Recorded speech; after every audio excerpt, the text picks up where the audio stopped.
السلام علیکم ورحمۃ اللہ وبرکاتہ۔ نحمدہ ونصلی علی رسولہ کریم اما بعد۔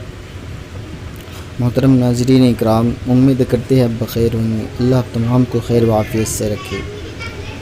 ہم آج بات کریں گے شوال کے 6 روزے کے متعلق۔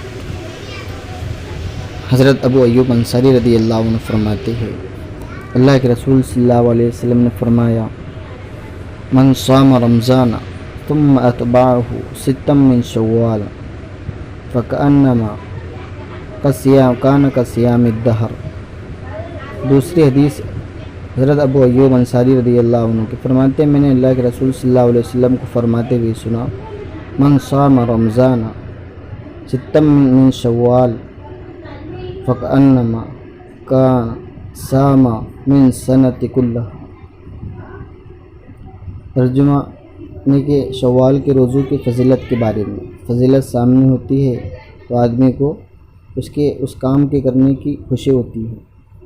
حضرت ابو ایوب انصاری رضی اللہ عنہ فرماتے ہیں، اللہ کے رسول صلی اللہ علیہ وسلم نے فرمایا، پہلی حدیث، جس نے رمضان کے روزے رکھے پھر اس کے بعد شوال کے 6 روزے رکھے، گویا کہ اس نے سارا زمانہ ہی روزوں میں گزارا ہے۔ دوسری حدیث ہے، اللہ کے رسول صلی اللہ علیہ وسلم نے فرمایا، جس نے رمضان کے روزے رکھے پھر شوال کے روزے رکھے، گویا اس نے سارے سال روزے رکھے۔ تو آدمی روزہ رکھا گویا کہ سارا سال ہی روزے میں رہا ہے، تو یہ بڑی فضیلت ہے۔ اللہ کے رسول صلی اللہ علیہ وسلم نے ایسے روزے رکھنے کی ترغیب دی ہے۔ سال میں رمضان کے بعد بہت سے گھڑی آتی ہے جس میں نفل روزے رکھتے ہیں، اس میں سے شوال کے 6 روزے ہیں۔